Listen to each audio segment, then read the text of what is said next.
Next come relative atomic mass. Relative का मतलब आपके पास क्या है, रिलेशन होना या कंपैरिजन करना।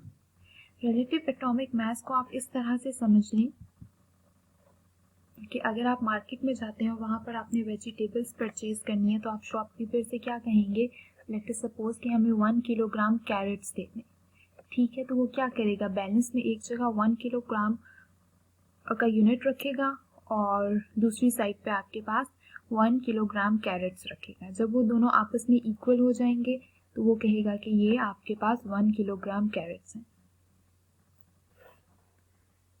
तो इसको आप ऐसे कह सकते हैं, the weight of carats are relative to 1 kilogram. ठीक है, जो आपके पास कैरेट्स का वेट है वो आपने किससे मेजर करके लिया है, 1 किलोग्राम से लिया है।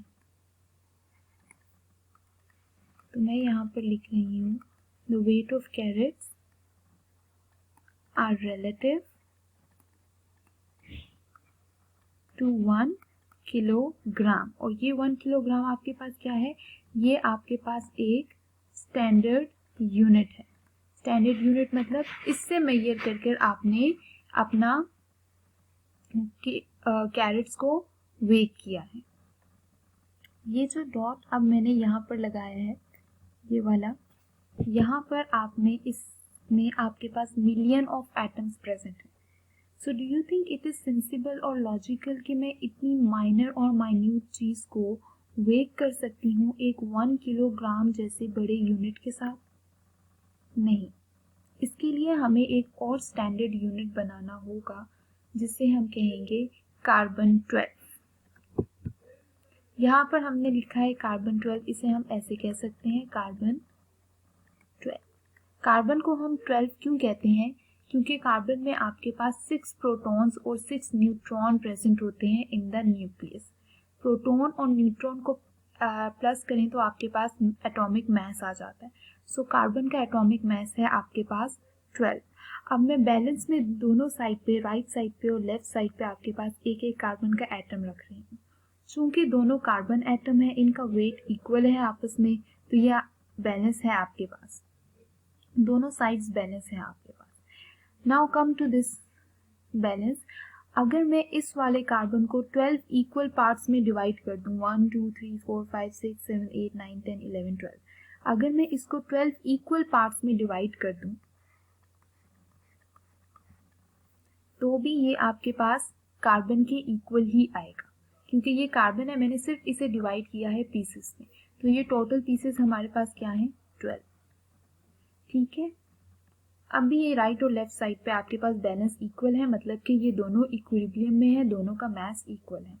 अब एटॉमिक मास यूनिट को आप इस तरह से समझें कि अगर मैं सिर्फ इस एक यूनिट को उठा लूं तो ये आपके पास क्या है, 1 एटॉमिक मास यूनिट। और इसको आप डिस्क्राइब कैसे कर सकते हैं, 1 एटॉमिक मास यूनिट को आप देखें कि ये 1 यूनिट मैंने निकाला है टोटल 12 यूनिट में से।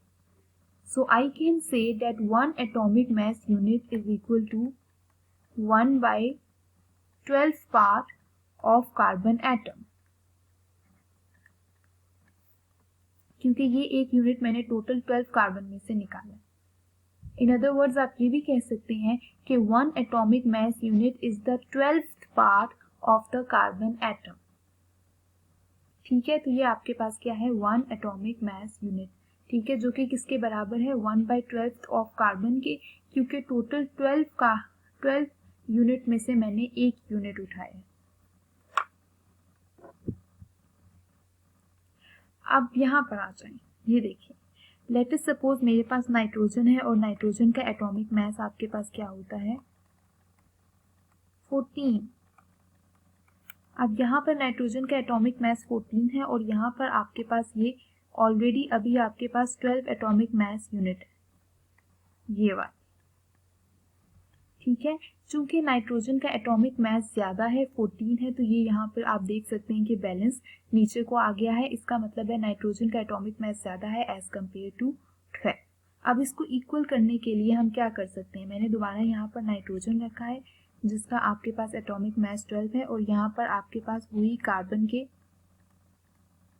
डिवाइडेड पार्ट्स पड़े हुए हैं जो कि आपके पास 14 है। अगर मैं यहाँ पर अब मज़ीद 2 यूनिट्स ऐड कर दूँ तो आपके पास टोटल कितने हो जाएंगे 14। 12 ये ऑलरेडी थे, ठीक है, 2 मैंने इसमें और ऐड कर दिए तो ये आपके पास हो जाएंगे 14 एटॉमिक मास यूनिट। तो अब ये देखें कि यहाँ पर जो नाइट्रोजन है इसका एटॉमिक मास था 14, 2 मैंने इसमें और ऐड कर दिए कार्बन में जो ऑलरेडी 12 थे, तो अब आपके पास हो गए हैं टोटल 14 एटॉमिक मास यूनिट। तो हम कह सकते हैं कि नाइट्रोजन में आपके पास क्या एटॉमिक मास है या क्या एटॉमिक मास यूनिट्स हैं, तो आप बता सकते हैं कि 14 एटॉमिक मास यूनिट्स हैं। Let us right here the example of oxygen. ठीक है, ये आपके पास ऑक्सीजन है, ठीक है, ये आपके पास ऑलरेडी कार्बन के लेट अस सपोज के 12 यूनिट्स पड़े हुए, ठीक है। जब यहाँ पर सिर्फ 12 यूनिट्स होंगे तो ऑक्सीजन का वेट ज़्यादा होगा। अगर मैं यहाँ पर आपके पास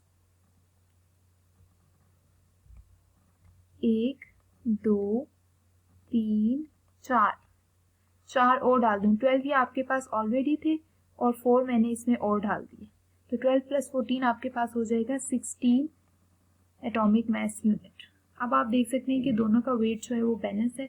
इसका क्या मतलब है कि ऑक्सीजन में कितने हैं आपके पास 16 एटॉमिक मास, ऑक्सीजन का आपके पास मास क्या है 16 एटॉमिक मास यूनिट।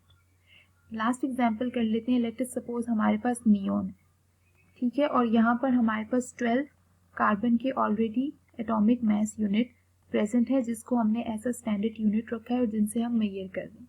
अब नियोन का यहाँ पर जो वेट होगा वो आपके पास ज़्यादा होगा, ठीक है, लेकिन जब यहाँ पर मैं 8 1 2 3 4 5 6 7 8 जब मैं यहाँ पर मज़ीद, ये आपके पास टोटल 12 थे, ठीक है, इसमें मैंने 8 और ऐड कर दिए, ठीक है, जब मैं इसमें 8 और ऐड कर दूंगी ये टोटल 20 एटॉमिक मास यूनिट हो जाएगा और दोनों जो बैलेंस हैं वो आपके पास इक्वल हो जाएंगे। जब दोनों बैलेंस आपके पास इक्वल हो जाएंगे इसका मतलब है कि नियोन का आपके पास जो मास है वो है 20 एटॉमिक मास यूनिट, ठीक है। जिस तरह हमारे पास